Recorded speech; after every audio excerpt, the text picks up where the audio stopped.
بہت ساری باتیں کہتا ہوں، آپ کو پتہ نہیں کیوں ایسی باتیں کہتا ہے۔ میں بخدا یہ بات کہہ رہا ہوں، ہر روز 2 رکعت اشراق کے بعد 2 رکعت نفل پڑھ کے اپنے اکابر کو اصال ثواب کرتا ہوں، اور میرا سال ہر سال سے معمول ہے، یومیہ، اس کا ناغہ نہیں ہے درمیان میں اپنے اکابر کو اصال ثواب کرتا ہوں۔ کیوں؟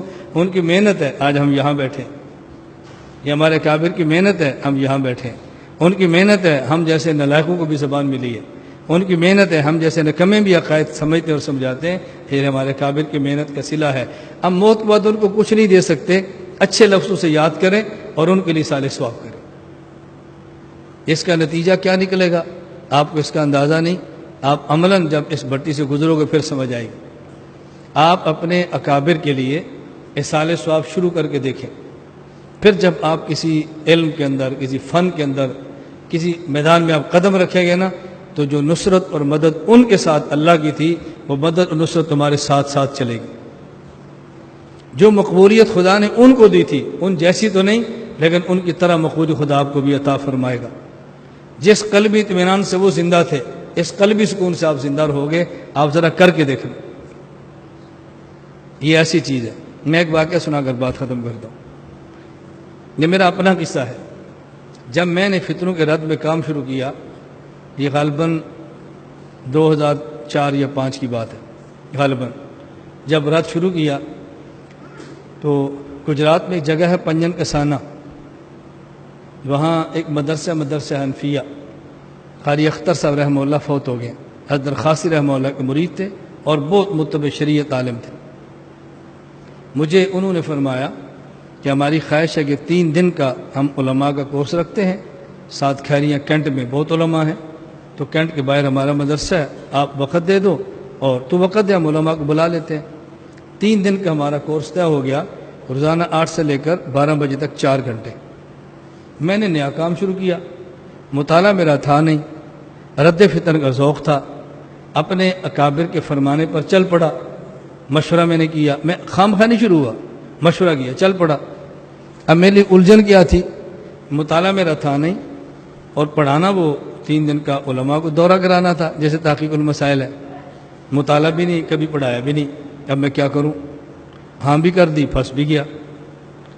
اب میرے لیے جو ذہنی الجھن تھی وہ یہ کہ میں ہمیشہ بیانات زبانی کرتا ہوں، ایسے اوپر دیکھ کر نہیں کرتا۔ تو میرے ذہن میں ایک نا، آپ اس کو عجب کہہ لیں، آپ اس کو اپنے بارے میں کہہ لیں کہ میں خود کے بارے میں غلط فہمی کا شکار تھا۔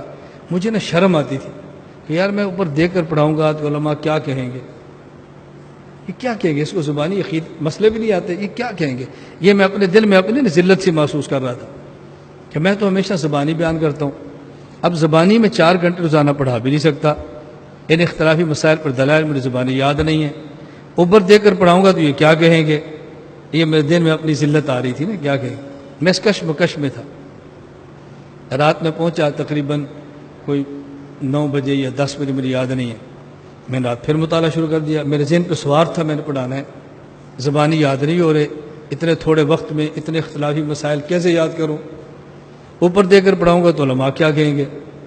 رات 1 بج گیا، فجر ہوئی تو میں نے پھر یہ سوچا کہ پھر شروع کر دوں۔ پھر میں نے سوچا یار سفر بھی کیا ہے، رات 1 بجے تک جاگا بھی ہوں، اور صبح پھر مطالعہ شروع کروں گا تو نیند پوری نہیں ہوتی، تو پڑھاؤں گا کیسے۔ تو بس میں نے بنام خدا کچھ پڑھا، ادوکاڑی کو اصال ثواب کیا اور سو گیا۔ 8 بجے سبق، مجھے 7 بجے اٹھا دینا۔ میں 7 بجے جب سویا، یہ خدا گواہ ہے، پتہ نہیں آپ کو یقین آئے نہ آئے، میں نے خواب میں دیکھا ادوکاڑی تشریف لائے، فائل کھول کے بیٹھ گئے اور مجھے سبق پڑھانا شروع کر دیا۔ یہ میں واللہ قسم باللہ یہ کہہ رہا ہوں، بس فائل کھول کے سبق پڑھا۔ جب میں اٹھا نا، مجھے اتنا شرع صدر تھا، اتنا شرع صدر تھا، میں بتا نہیں سکتا، وہ میرے ذہن سے نکل گیا کہ فائل دے کر پڑھانا بھی کوئی ذلت ہوتی ہے۔ میں نے خود فائل تیار کی، اور فائل سامنے رکھ کے میں شروع ہو گیا۔ مجھے بالکل احساس ختم ہو گیا کہ یہ ذلت، اس وقت مجھے احساس ہوا اللہ نے حضرت کی روح کو بھیجا، اس کو سمجھاؤ مسئلہ۔ اور پھر وہ میرا پہلا کورس تھا جو میں نے علماء کو، میں نے طلباء کو بھی نہیں پڑھایا تھا، یہ پہلا کورس تھا رد فرقے باطلہ پہ۔ روزانہ میں 4 گھنٹے پڑھاتا، روزانہ 3 دن، روزانہ 4 گھنٹے، اور صرف 4 مسائل تھے۔ نمبر 1 وضع الیدین تحت السرہ، نمبر 2 ترک قرات خلف الامام، نمبر 3 آمین بالسر، نمبر 4 ترک رفع الیدین عند الرکوع ورفعہ۔ یہ 4 مسئلے 3 دن روزانہ 4 گھنٹے میں بیان کرتا رہا، دلائل ختم نہیں ہوئے، دن ختم ہو گئے۔ مجھے اس وقت احساس ہوا کہ کعبے سے تعلق کیا ہوتا ہے، بس پھر میں نے اپنی زندگی بنا لی۔ پھر میں اتوکاڑوی کی قبر پہ جاتا ہوں، اہتمام سے جاتا ہوں، اتوکاڑوی کی قبر پہ جاتا ہوں، قبر سیٹ کرائی ہے، کتبہ لگایا ہے، حد کے بیٹوں سے تعلق رکھتا ہوں، حد کے تعلق بہت رکھتا ہوں۔ ہر قربانی پر اتوکاڑوی رحمہ اللہ کے لیے قربانی میں ان کے گھر بیچتا ہوں، ہر قربانی پر حد کے نام کی قربانی وہاں بیچتا ہوں، ہر قربانی پر مفتی رشید احمد سوکاڑا ان کے توسط سے حد کے گھر سامان بھجواتا ہوں۔ حد کی اہلیہ بوڑھی ہیں، میں ان کو اپنے گھر لے کر آیا، 3 دن وہاں رکھا، خدمت کر کے پھر واپس چھوڑ کر آیا کہ اس بندے کی نسبت سے مجھے یہ کام ملا ہے۔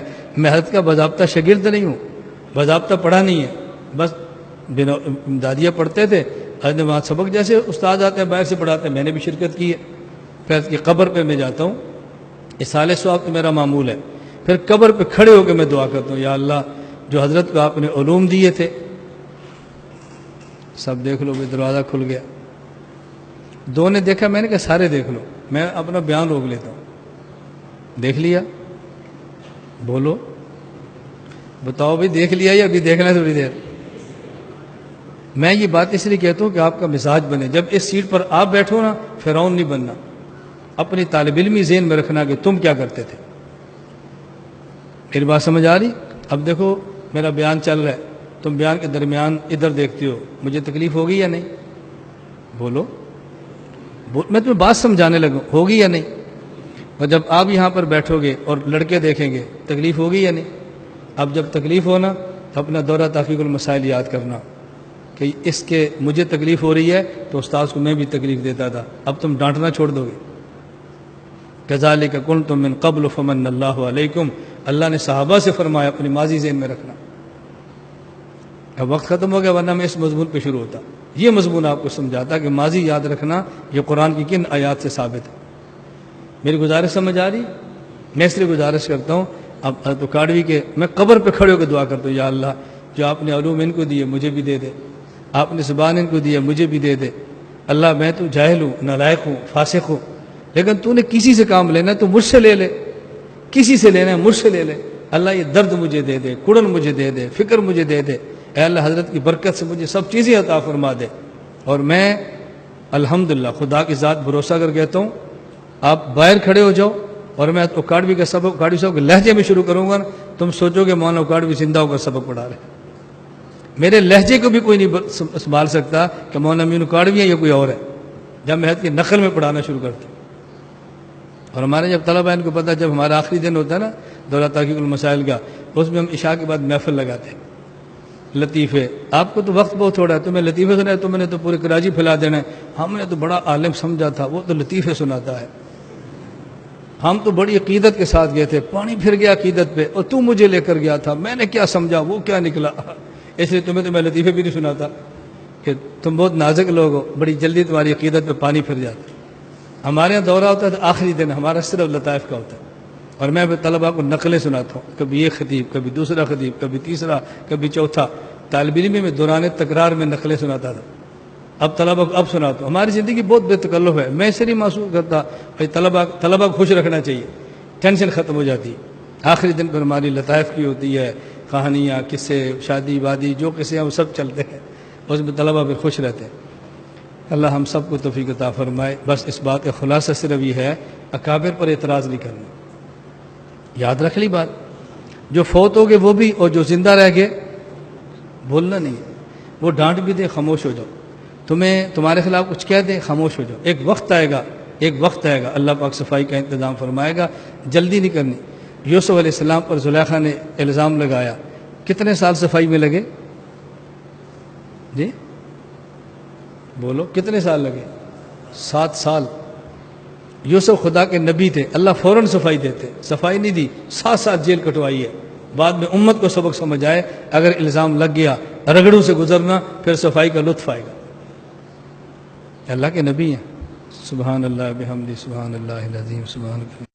لا إله إلا الله، لا إله إلا الله لا إله إلا الله ما لنا رب سواه لا إله إلا الله لا